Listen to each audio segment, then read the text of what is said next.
Without a shadow of a doubt, it's the Crumpet Show in social media history.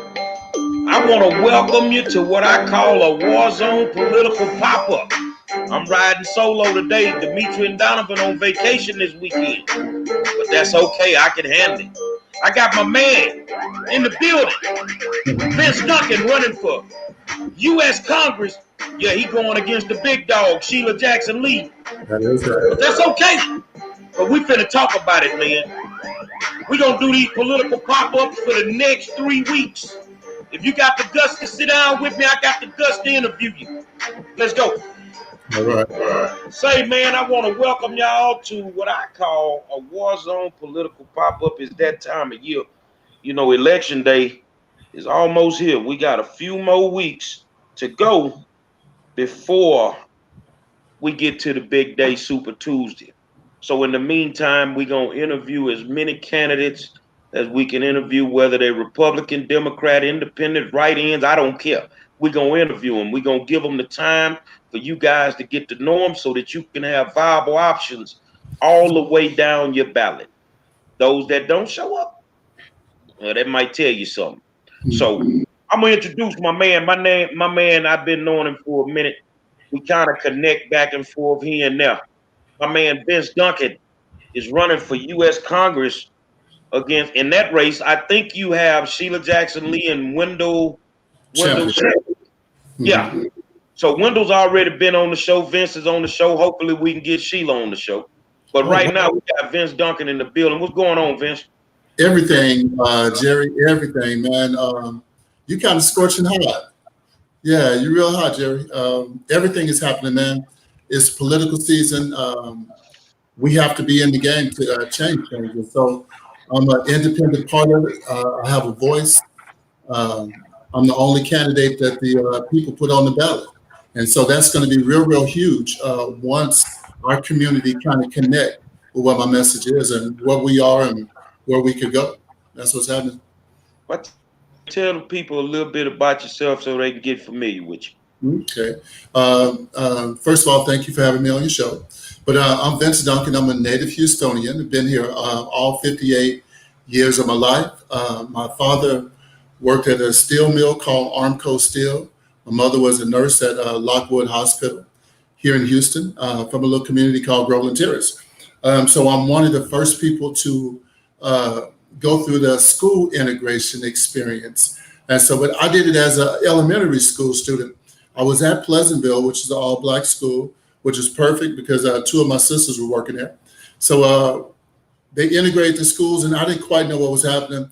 I got on the school bus, Jerry, the first day of school, and there was a white lady driving the bus, and she went the wrong way. And I'm thinking, where are we going? So I get to this new place we're going to be going to school called Oaks. Get there, and there go my mom and some of the other ladies from the neighborhood there at the school, and we walk into a white school. And this is when I knew, like, whoa, this is really big. And so that was kind of how that went. So I didn't get really scarred by integration. Went from Oaks to McReynolds. Then from McReynolds to the only school I really ever wanted to go to was Wheatley. Because I figured if I could just make it to Wheatley and make that basketball team, that there was a chance that we could win the state championships. So when I got to Wheatley, Jerry, that was the fall of 1979, Wheatley was defending state champions, right? So I'm saying, man, I'm in the basketball mecca of Texas. So for me, I always want to shoot for the top. And I knew that Wheatley at that time was one of the best. And so in the middle of my sophomore season, I got promoted to the varsity. We won district that year. The following year in 1980, we lost to your school. We lost to Michael Young and Big Jack and Godine and them boys. We lost to them in 1980. But in 1981, we won it again. And so we beat Ricky and all those guys for the championship in 81.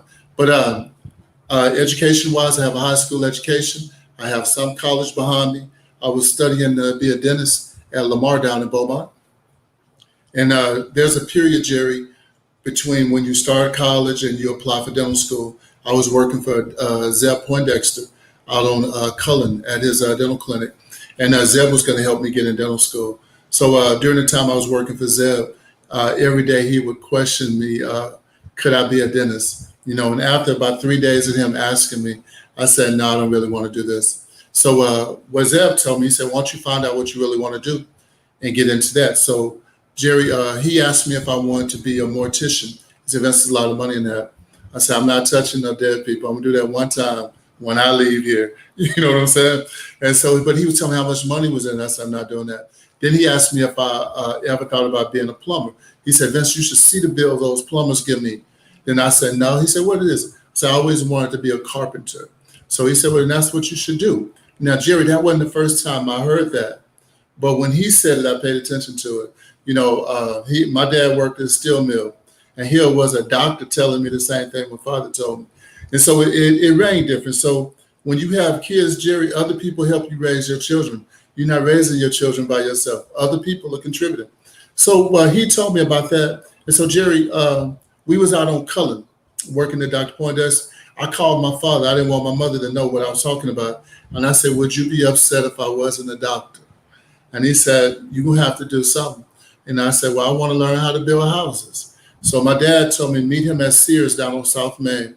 I met my dad there, Jerry, and he bought me every tool in the store to learn how to build houses, even found people to teach me how to do it. So, Jerry, I got off into carpentry, all things in carpentry, house framing, sheetrock hanging, furniture making, painting, making trim, making baseboards, learn how to design blueprints. I learned how to design blueprints in public school at Wheatley. And blueprints, I learned how to draw in drafting from Wheatley. My teacher, his name was Mr. Cleveland. What I learned how to do at Wheatley, I get building permits for it all the time, just from what I learned at Wheatley. So I got off into carpentry and building, and that gave me the confidence to learn how to negotiate, talk to people, sell myself, sell my product, and know what the electrician should charge, what the plumber should charge, how many bricks, how much sheetrock. And so this is where I turned into a businessman, right here in Houston. So right there where you are, I've done work on Truxillo. I've done work on Southmore. I've done work in Tanglewood. I've done work for the Harris County courthouses. They have my furniture in both of those. They have my furniture at the courthouse at Preston and San Jacinto. They have my furniture that I built for the courthouse at 1201 Franklin. So I got off into all areas of carpentry, and that's where I'm at now. I know how to make all kinds of stuff. Jerry, can't hear you. Well, let me ask you a question. We're going to keep it kind of right around that Wheatley High School era. And the first question is, I give honor to, I pay my respects to the great ones, man. How influential was the great Jackie Carr to you as a young man and as a man now? For me, big time. Me and Coach Carr had a kind of peculiar relationship. Where I live was what was considered the country, okay? Where Coach Carr lived was in Pleasantville. So you would drive from Fifth Ward to Pleasantville. And so sometimes he would drop me off at home, and we would get a chance to talk about a lot of different subjects. But Coach Carr had a very, very positive impact on me. He taught me a lot about discipline. He taught me a lot about keeping your word. And discipline and keeping your word is mostly what I learned from him. And Coach Carr gave me a lot of responsibility that he didn't give the other guys on the team. He let me do a lot of things that the other boys on the team couldn't even consider doing. So, for example, let me give you this example. CETA had a program. Do you remember that? CETA, the CETA program? Yeah, I remember that. All right. Well, when I was at Wheatley, Coach Carr got me a job with CETA. And what my job was to do was wash the toilets, after school, right? So I'm cleaning our toilets and showers at the gym after our basketball practice, after football games. I'm cleaning up the gym, mopping the gym, cleaning up in the school, right? Well, Jerry, I was making $432 a month while I was man, me and you got a lot in common because my first job was at the YMCA on Willow. And everybody wanted to work at Astroworld, and I was a janitor. All right. So I'm making money while they still looking for a job. Say, man, well, Coach Carr didn't do that for everybody. He did that for me and this other guy, Michael Jones.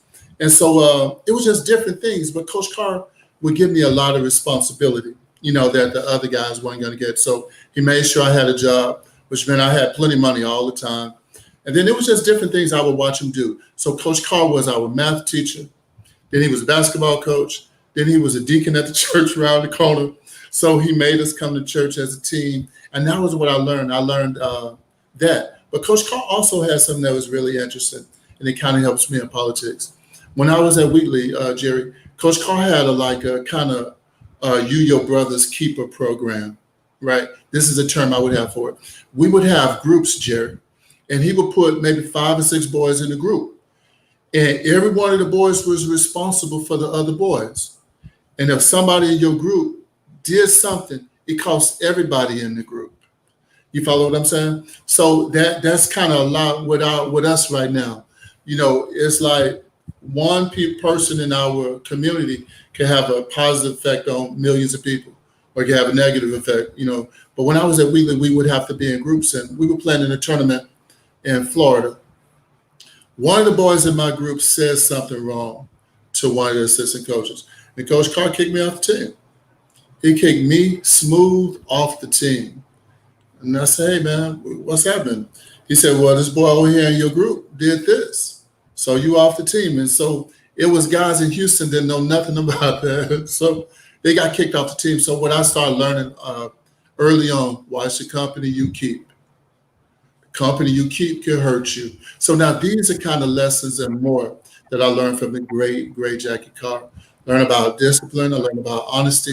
Learn about being where you say you was going to be, having what you say you was going to have, and integrity. Those were the things I picked up. Plus, he could coach. Well, from an educational standpoint, we know schools like Wheatley, Yates, Booker T, schools like that, they no longer have a lot of vocational programs. Nah. You being a carpenter, running for U.S. Congress, how important do you think it is that we put those vocational programs back into those inner city schools? Man, we already past critical. We need help, man. We need help. This whole idea of having schools to channel everybody for college, that's like a business plan that only the colleges could have come up with. You see what I'm saying? It's like if your school don't get a certain score, they don't get no money based on the ability of the kids to go to school. So, Jerry, we kind of in a critical area, man, where we need basic skills. I see things all the time. I have a big family, and I see things where we got a lot of moms, and they got their children sitting in the house playing video games. And the other people's sons is out cutting their grass. I said, well, that be your grass cutter right there. You need to get him off the couch and get him outside in 100 degrees. Let him learn how to cut the grass. Let him mess it up 4 or 5 times. But on the 5th or 6th, he'll have it right. And so, yeah, we need basic skills. So I'm off into carpentry. And out here in Groveland Terrace, where I'm from, all of the guys I grew up with, for whatever reason, they did what was predicted for Black people. End up dead or in jail before 25. But they all had kids, right? And I put every one of their kids to work. I would take them to work with me every day. I would teach them how to dig out the dirt so we could set concrete forms. I would teach them how to roll out the wire. I would teach them how to help me frame and load lumber. I had about 7 or 8 little boys in my neighborhood working. And I would always tell them, if I ever hear you say, you didn't have a good example growing up, that's going to be a problem. Because your dad, my partner, he's not here no more, or he locked up. So you my responsibility now. So, yeah, so it's very important that we teach our children something, how to take care of Yeah, people. I tell you what, man, we're going to get into this political thing. Okay. So now, you could have picked any race you wanted to be in, and you going after the big dog, Sheila Jackson Lee. And, some people say she's unbeatable. I've had the pleasure of meeting her several times, having discussions with her. And, some days I agree with her, some days I don't. But we interact with our audience over here. So my co-host, she can't make it in right now. I invited her. She got something else going on, but she did ask a question. And her question is, why do you think Sheila Jackson Lee needs to be replaced? Sheila just doesn't have the time.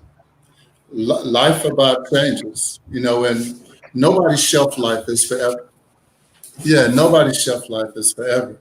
And this is something I can point out to you and to your audience. Sheila never wrote a law, not one. You wrote the same amount of laws Sheila done wrote. So in Sheila's whole career, man, she done introduced 6 bills, and ain't nothing she done become a law. Nothing. Zero.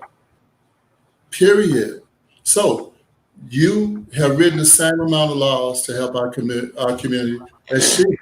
Now, what I learned how to do, Jerry, I watched you, man. I've seen you operate in school board meetings. Very smart man. Well, look up Sheila history. She ain't never done nothing. I mean, zero. And then you can look at what's happening with our community. We're not going nowhere. A win for Sheila, not a win for us. Well, let me ask you this about it. And I know we've been having issues with a cancer cluster problem in the Fifth Ward area. Do you think she's handled that right? No, nobody handled it right. That's kind of like, I think her effort was something that she tried, and I give her some points for that. But she couldn't really do nothing about that. That was something that was 100 years in the making. Gary, are you familiar with? Yeah, man. Are you from Houston? Did you ever have anybody in your family work for the railroad? Any cousins? Any people? No. A brother-in-law. That's what I had. Is he an old man? Say maybe 70 and up, something like that? No, he's not that old. Okay, where I was going with it. The railroad company used to buy the houses for their workers. You follow what I'm saying? And they built the houses close to the railroad. Do you follow what I'm saying? Yes. So now these people carrying all kind of hazardous stuff up and down the trainways and all over there, but you living by it because the company built the house and financed the house for you. So the railroad was one of the companies that financed properties for their workers. So if you look at the proximity of where the houses were, who built them, who financed them, the people was living close to their jobs. Now, in Fifth Ward, all the cancer clusters are right around the railroad tracks. You follow what I'm saying? Now, that wasn't nothing Sheila started or could have done anything about. So what she did is she did like a whole bunch of meetings trying to, I guess after the cat was out the box, trying to bring awareness on how we could straighten it out. But that was way over Sheila pay grade. She couldn't do nothing with that or about it. Like I say, it was 100 years in the making. It had nothing to do with her. Well, I tell you what, Louisiana Tony Snow asked, what do you think about the state of the political atmosphere right now?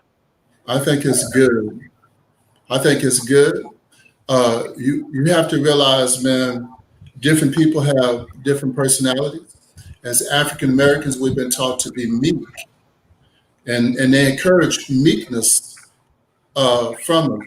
Be nice, be courteous. But the world is full of wolves, and what we see now on TV is the way it is. So when I'm saying Mr. Trump and Mr. Biden fight, I said Mr. Biden done trampled over thousands of people in his life to get there. He done the same thing Trump did to get there. So you seeing two guys say, what's at stake is a multi-trillion-dollar budget that I can do what I want to with it. And I'm going to do anything it takes to get there. And so this is what our people have to understand. They fight in our fight. It's their fight. We should really be staking out the space for ourselves. That's what I think about it. So I'm looking at, hey, man, these are some titans. They got a multi-trillion-dollar budget at hand, and that's what they fight for. And they're going to do whatever it takes to get it. That's how I see it. Okay, good answer, man. To me, the lack of integrity in politics nowadays is at an all-time high. I don't know who to trust, whether they're Democrats, Republicans, whatever. Tony Snow asked the second question. All right. What would you do to help bring back decency and integrity in the political arena?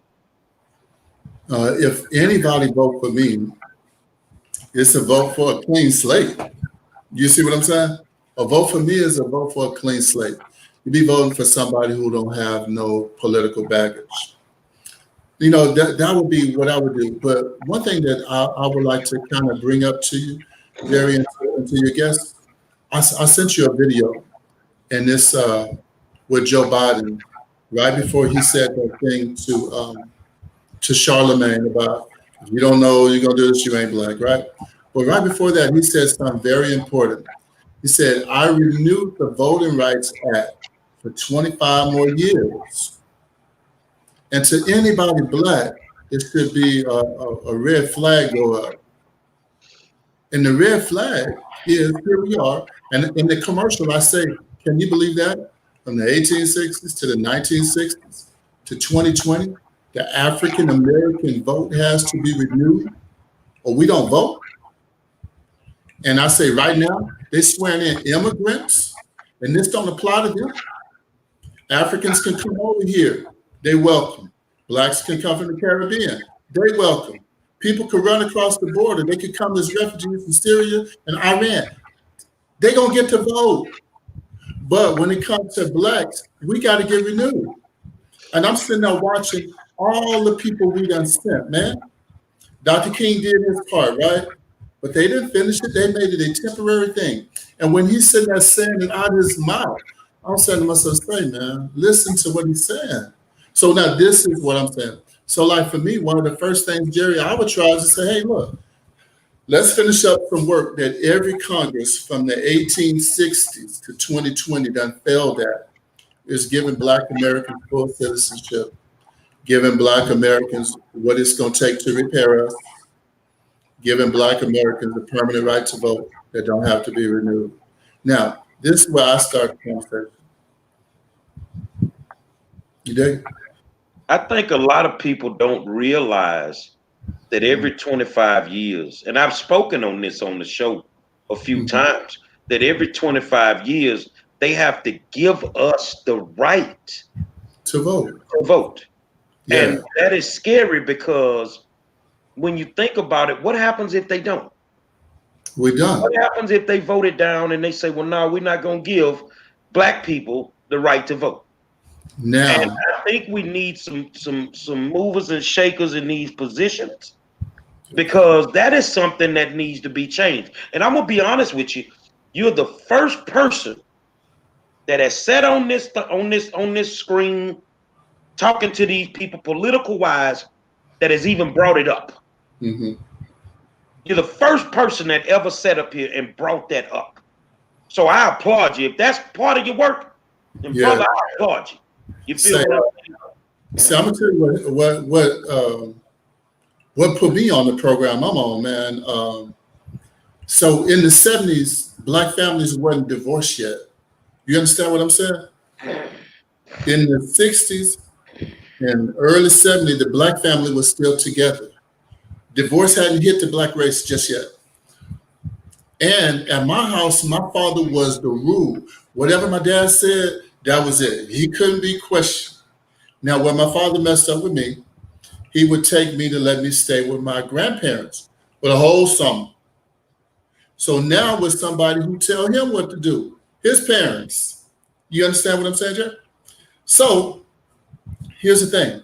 So politics come up. My daddy say, this is a Democratic house, and he a Democrat, and he a union man, and this how it is at this house, right? So when I went with my granddaddy, I said, Granddaddy, Daddy say his house, a Democrat house. I said, what about you? He said, I'm a Republican, Vince. I said, a Black man? He said, yeah. He said, I voted for Lincoln Party because he freed my father, Charles Livingston, from slavery. And he freed my grandfather, George Livingston, from slavery, right? And I said, wow, that's heavy. I said, well, Granddaddy, when did you start voting Democrat? He told me when Roosevelt took the country out of the Depression. And then I said, well, then he went on to tell me, he said, Vincent, I'm the first generation of freeborn Blacks. Your mother, the second generation of freeborn Blacks. You the third generation of freeborn Blacks. And then I said, well, what am I as far as politics? He said, you free. Pick what you want. So I picked freedom right then. I said, well, from here on in, I don't owe nobody else nothing. And I'm tired of them reminding me that what they did. So I get sick of listening to Republicans remind us that they the party of slavery. I get sick of Democrats reminding us that if it wasn't for them, we would be still sitting in the back of the bus and all that kind of stuff. Well, Jerry, this is the thing that made my mind start thinking, we got to start looking out for us. And we got to work as hard for us as you work to call yourself any of them two brands. But that was what got me to going. And when I seen that these people done legally bamboozled us, and when I seen that we sending generation after generation of people that we think is heroes, and they can't even get us basic voting, this is why I tell you that Sheila not no problem. I'm like, man, she can't do that.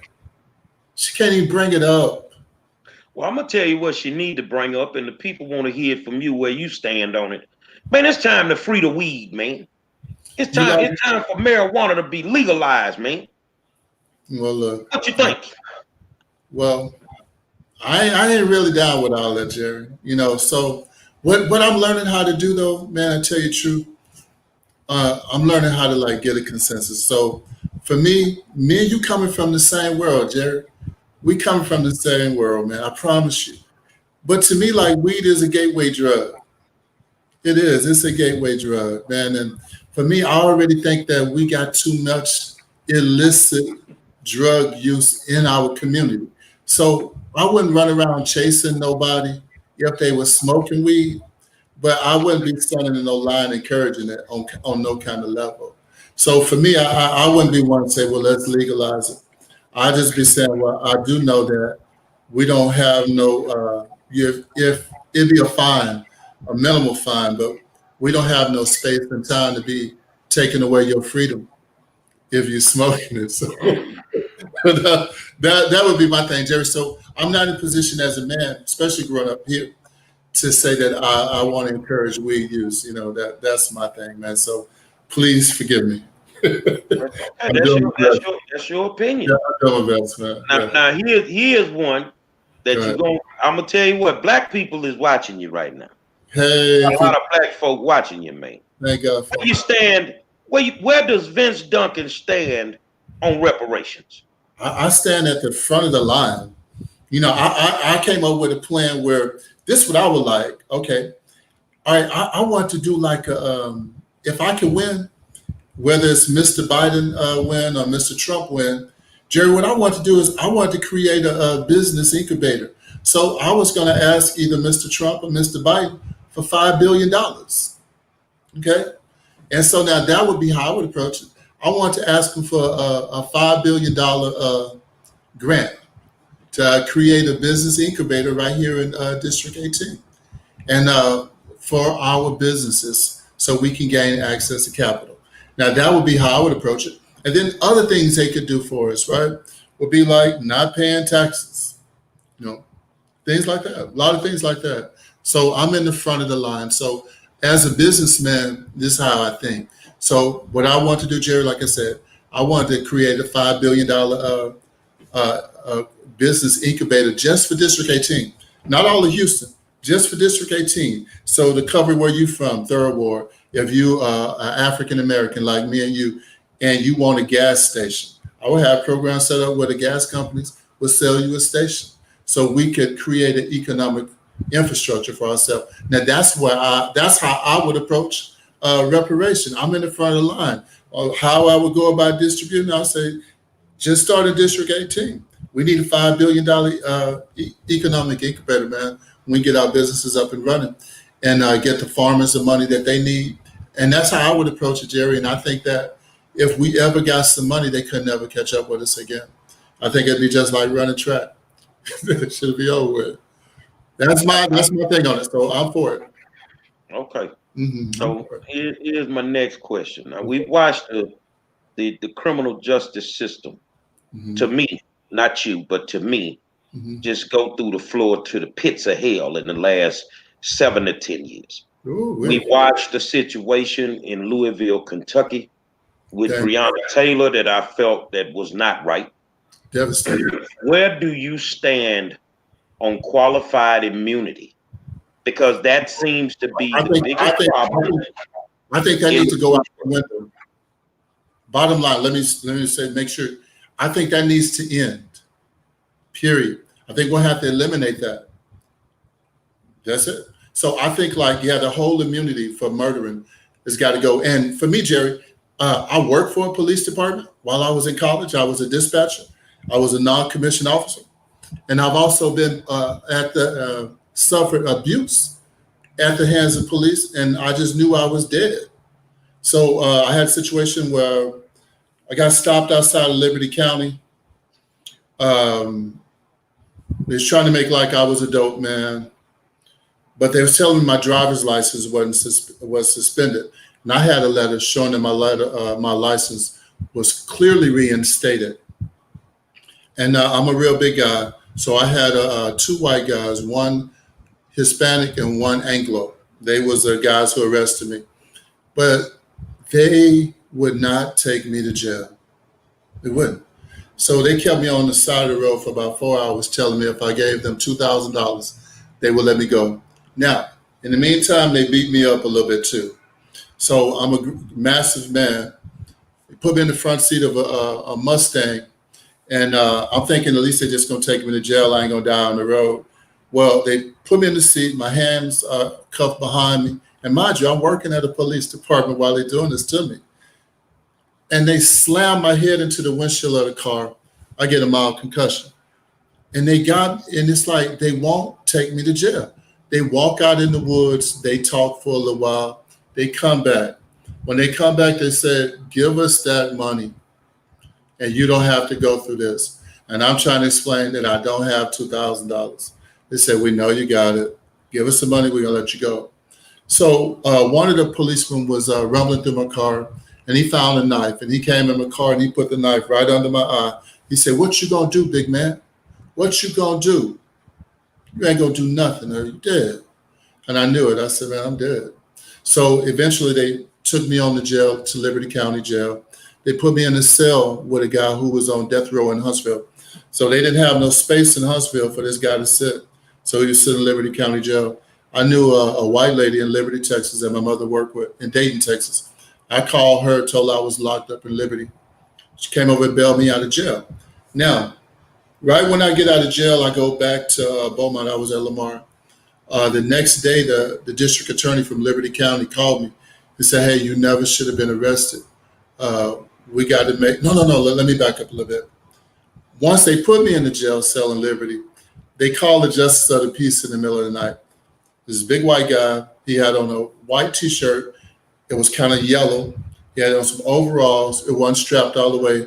Had some boots on, and the jeans was tucked in the thing. And he said to me, if you would have gave him that $2,000, you never would have had to get arrested.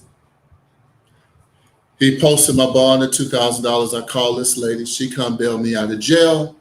District attorney from Liberty called me a few days later, about 1 day later, said, I need you to get down here. We got to make this disappear. You should have never been arrested.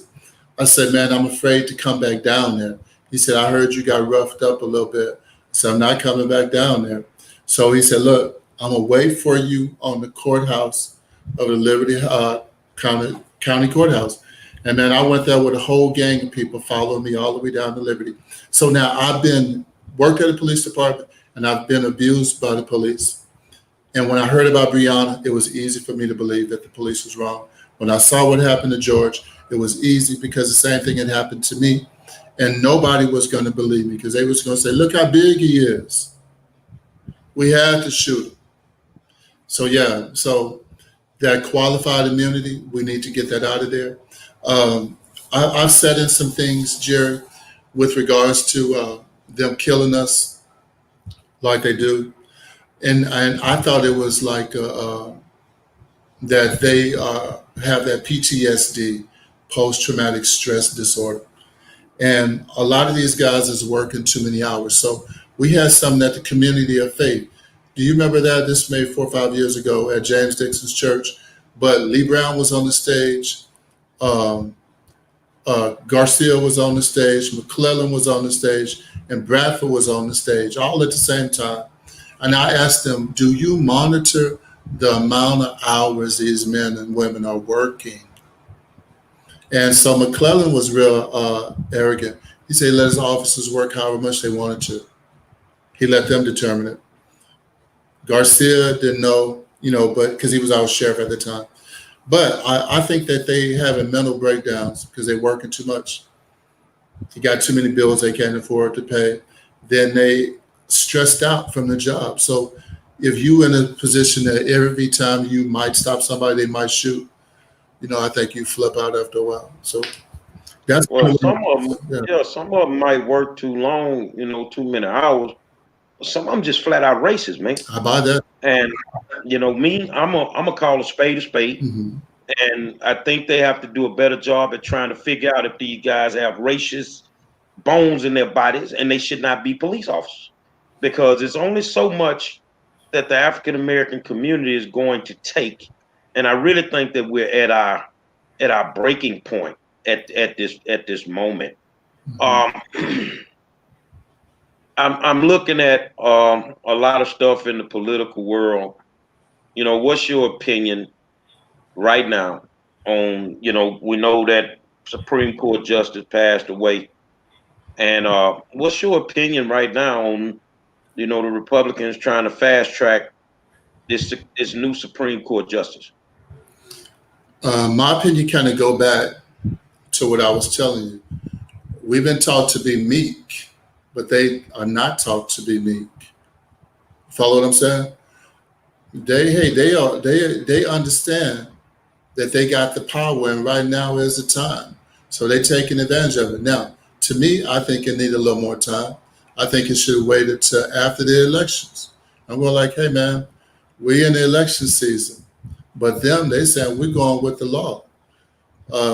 That's that. So I would like to say this to you. Politically, I believe in term limits. I really do.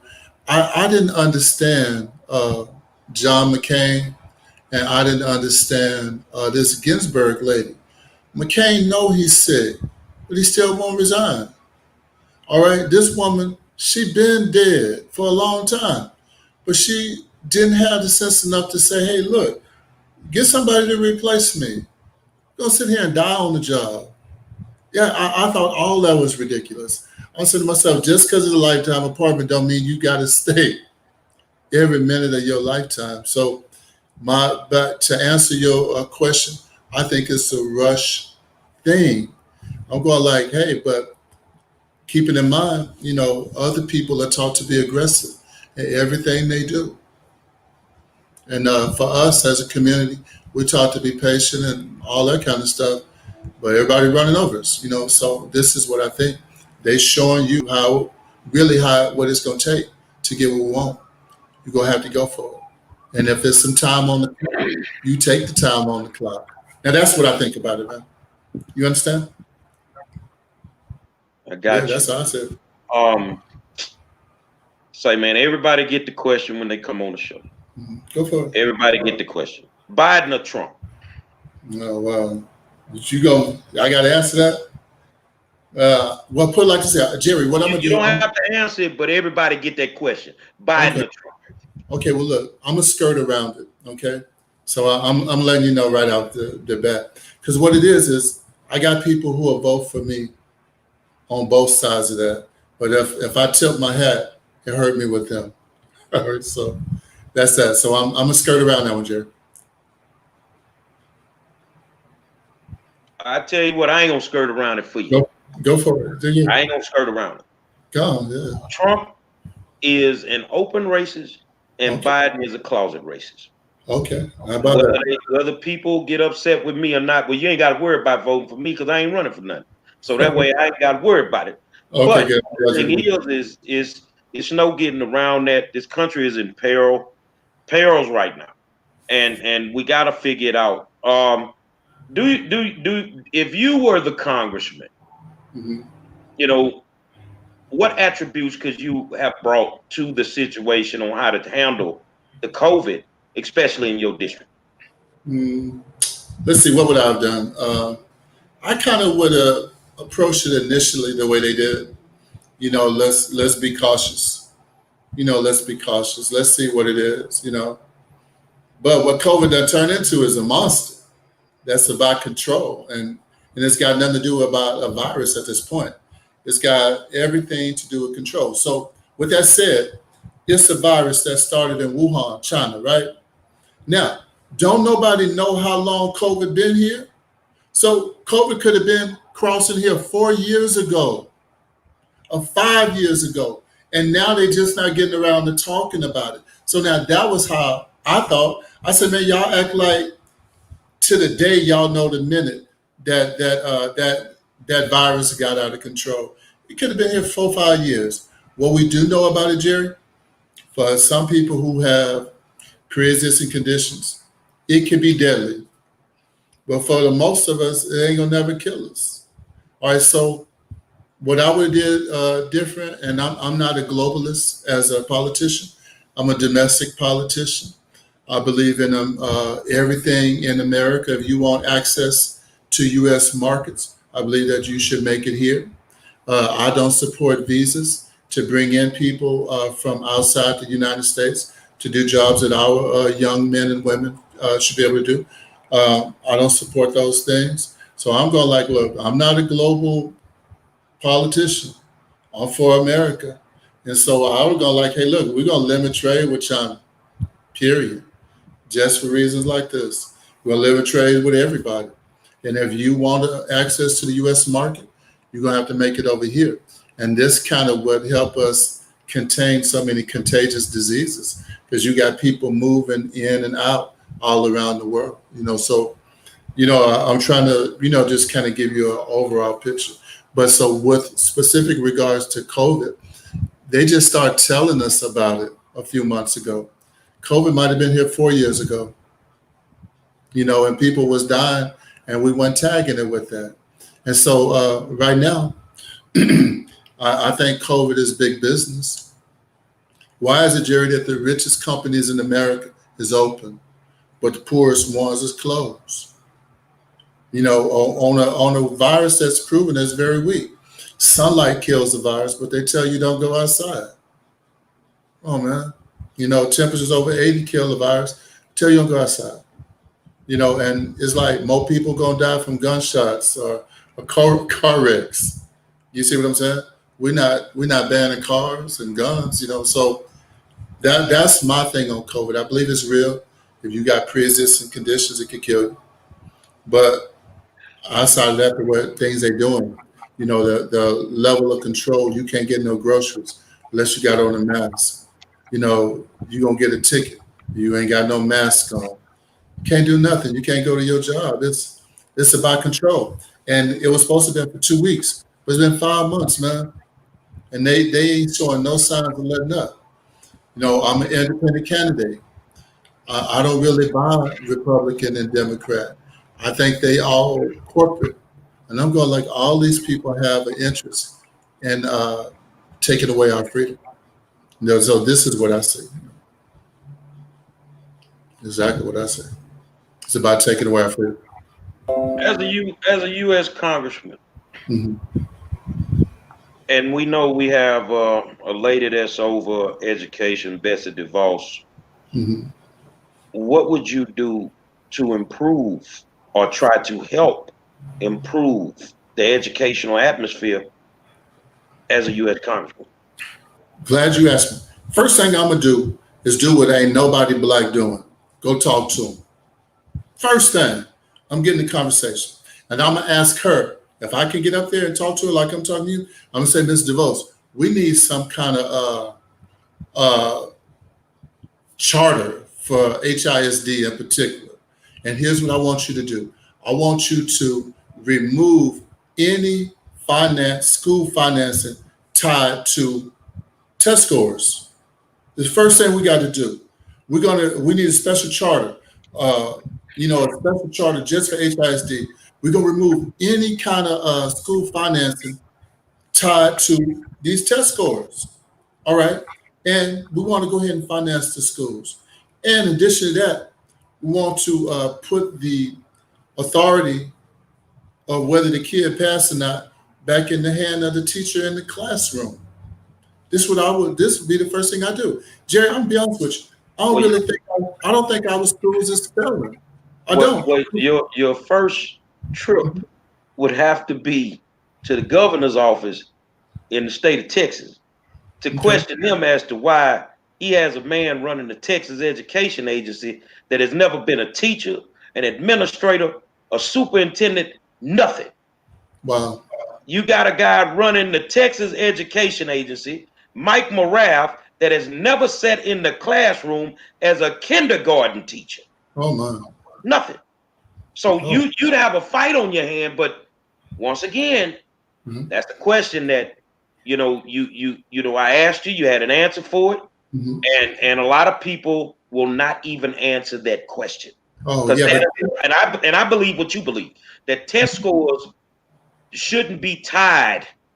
School finance. Matter of fact, get rid of the test. Period. Just get rid of the test. I don't believe Wheatley failed. I don't believe Cashmere failed. Right. Because if you start educating these children, then you ain't gonna have to worry about it. The test doesn't prove anything. And I know that for a fact. So I come through the era that you come through in high school, a little bit later, a few years later. So I go back to college 2 years ago. And I'm running circles around high school graduates right now in college classroom. With a 1986 diploma. Did you graduate from Yates in 83? I graduated from Yates in 86. Okay. And I'm walking circles around these youngsters in a classroom because back then they kind of educated us a little bit. You was getting a good education.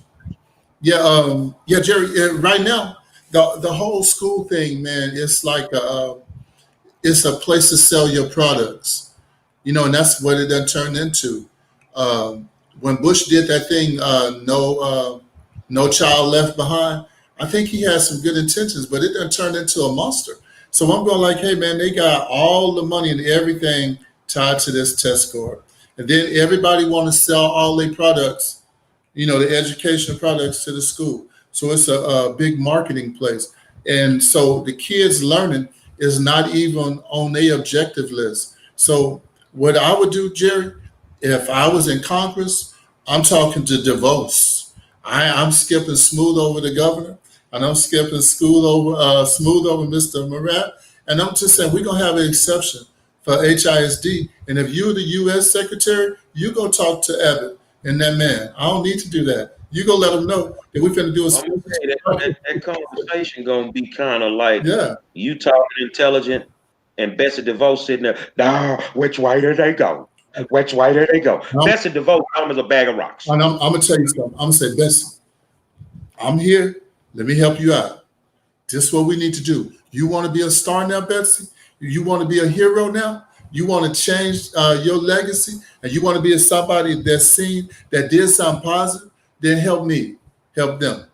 We're gonna end this right here, and then watch the self-esteem and the morale of the teachers go up. Watch the morale of the administrators go up. Watch the morale of the kids go up. Watch their enthusiasm for wanting to come to school and learn gonna go up. Hey man, when I was in college, Jerry, I took a trigonometry class, right? Took a trigonometry class, but it was this professor's name was Jones, I think. And you know how like when they open up the thing, you got to hurry up and try to get on the thing before the class fill up. Well, the thing with him, everybody knew you could not fail the class. He would not give nobody a D or F under no circumstances. So you couldn't fail it. So the worst you was gonna get was a C. I don't care how terrible you was, you would get a C.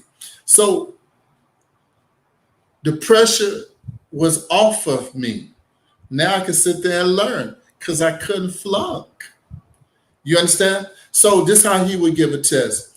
He would give a test and give you 5 questions on the whole trigonometry test, right? Then let's say if you set the equation up right, but you got the answer wrong, he would count it right. And he would say you was under too much pressure. He said it's just a matter of putting the integers in the right place. So if you, let's say if you had a 50, on your own, he would add 20 or 30 points to it. Now you got a 70. So I'm saying the same things with the school. If we put our kids just in a position where you don't have this pressure from the teachers worrying about the school closing, the principal worrying about closing. We're going to teach you the test every day, because our cardinals depend on it. It's like everybody can relax and get into doing the job. And then so Earl and Tommy don't learn at the same speed. You can actually sit there and teach them. So this is what I would do. I would say, Mr. Vos, if you want to change your legacy, take a chance on me. Let me bring you down here to Fifth Ward. Let me take you to Wheatley. Let me take you over to Yates. And we got some people you can sit here personally. And I don't bring her down at the Third Ward, man, because we ain't gonna let her in the building.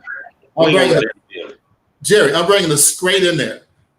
No, she ain't gonna get in the building. Trust me when I tell you that she ain't gonna get in the building. I'm going through the back door. I'm not gonna let you know I'm in town. Well, I tell you, this how that conversation would actually go. Well, Vince, I'll tell you what. I believe more in private schools and charter schools. I don't think they need to have a Wheatley and a Yates anymore. So what's your plan B, Vince? Plan B is to go back to plan A, to say, no, it's a must. It's more to our education than A's and B's. It's a cultural effect. It's a cultural effect. The school is a pillar of our community. It's a safety zone. It's a source of inspiration for hundreds of thousands of people to see that school open. If you close that school, you kill that community. We can't afford for you to do that, Mr. Gross. But I think they've already figured out that. That's why they're doing it. Somebody now, I'm independent. And I'm gonna tell you, Jerry, you know who put me on the ballot? Citizens. I had to talk to thousands and thousands of people to get my name on that ballot. And you know who I tell her put me on that ballot? Them citizens. I say, Mr. Vos, the country still belongs to the citizens. Won't you listen to them? I did. And that's why I'm standing in Washington talking to you. You're doing it wrong. Whoever been advising you wrong. Now you got all the other schools in America. Let them do that. But for District 18, let me walk this into Wheatley. Let me walk it into Cashmere. I'm not going to tell Jerry Monroe we in town, but I might call Rick Winslow. I'm going to say, Rick, I need an assist, babe. Don't tell Jerry I'm here. But Rick gonna call me. I'm telling you, Rick gonna call me. I promise you, man. I know who your boy. I'm gonna say, I want you to slide me in there, Jerry. I'm gonna call Michael Young or somebody. You don't know Mike. I'm gonna say, Mike, dip me in. I know Mike too. Just talk. Mike was on the show about 2 months ago. I'm gonna dip in that real smooth, man. We're gonna come with some unmarked cars, but we're gonna put Yates on the map. We're gonna get Worthing on the map, and we're gonna be the blueprint of everything going forward. That we're gonna change the system. We're gonna get all the corporate sponsors out of our kids' education. Have some books they could read. You're gonna sit at home and teach yourself how to go to school on the internet, man. They're finna make us have the dumbest kids in the world. These people are out here to destroy us. And I'm saying I'm an independent candidate. And the reason I can say what I'm saying, Jerry, because I didn't go ask the Republican head if I could run. I asked the citizens, man. I didn't ask no Democratic head if I could run. I went and asked people down here that won't nobody talk to. I say, you registered to vote? My name is Vince Duncan. If you register to vote and you sign this thing right here, the state by law got to put me on the ballot. You still in charge of the government. You the inheritors of the richest government in the world. And these people trying to convince you you don't count. Then I'm going right back to them, Jerry. I promise you, man. I can pull this off. This is the blueprint of how things need to go going forward. I'm straight in. I'm bringing it right down there. I ain't going to even drive up Scott. I'm going to come up Till West or something. You're going to have to sneak up in there because everybody going to call me. Trust me when I tell you. What's that street run by the CUNY homes, run right into Yates? That's Cleburne. I'll come slide straight in there, man. I'll be so smooth, so quiet, you ain't know, man. Jump out and we already on the yard, passing the big old line. Well, this is going to be our last question. Go for it. And tell us how you would deal with health care. Okay. If you were a U.S. Congressperson. Okay, now this is me. Now, Jerry, keep in mind the Keep in mind the personality of the man you're talking to. I'm a carpenter. I'm a builder. All right. If somebody charging you 100,000 for the house, it didn't cost no 100,000. So we on the same page on that. So now healthcare. Healthcare, it ain't no healthcare crisis, man. It's kind of a manufactured marketing scheme. That's what I think. Most of America ain't sick right now. We're not. Most of America not sick. So, man, where you at? Jerry, am I talking to myself?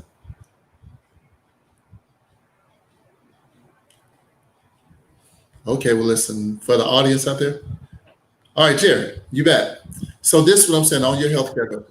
All right, so the healthcare is divided into two sides. There's the insurance side, there's a healthcare side.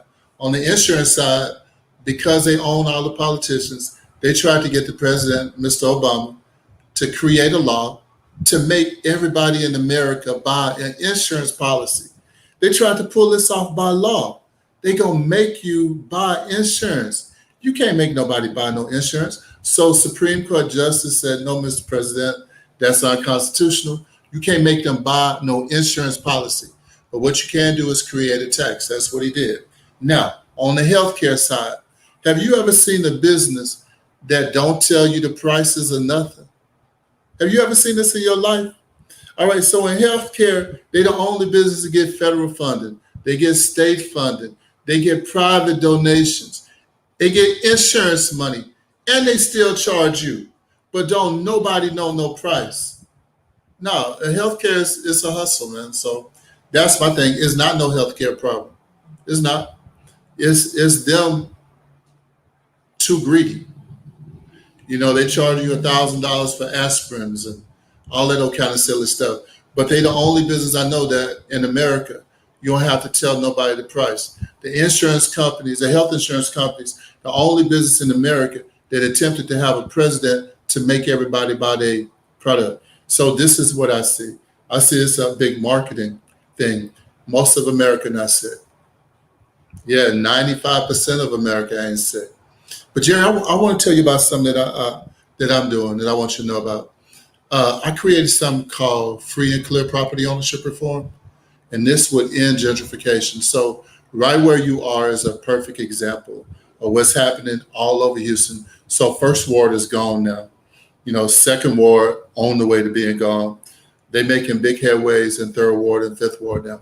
But I created something called free and clear property ownership reform, which would say that if you pay into the tax base for 15 years on your homesteaded property, you own your land.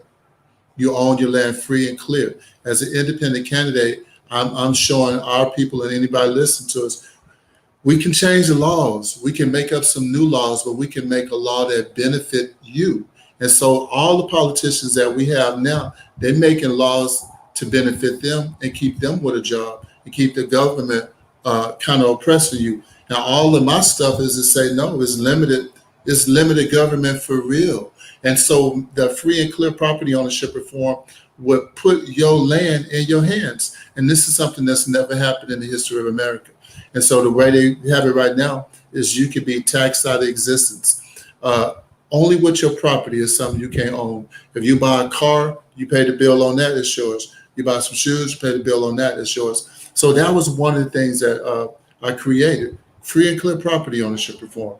I got some incredible things that would benefit our community immensely, man, on every level.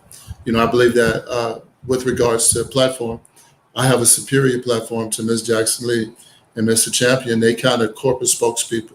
They're not saying nothing at all.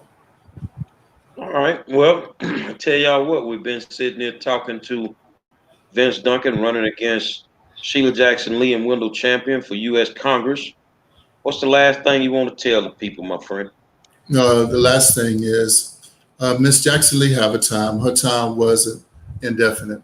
For the people sitting out there, something as basic as ensuring that African Americans, Black folks like us, could have a permanent right to vote. And I consider she went to like Yale Law School, and she can't do nothing that basic, which means that Ms. Jackson Lee not in position to speak for us.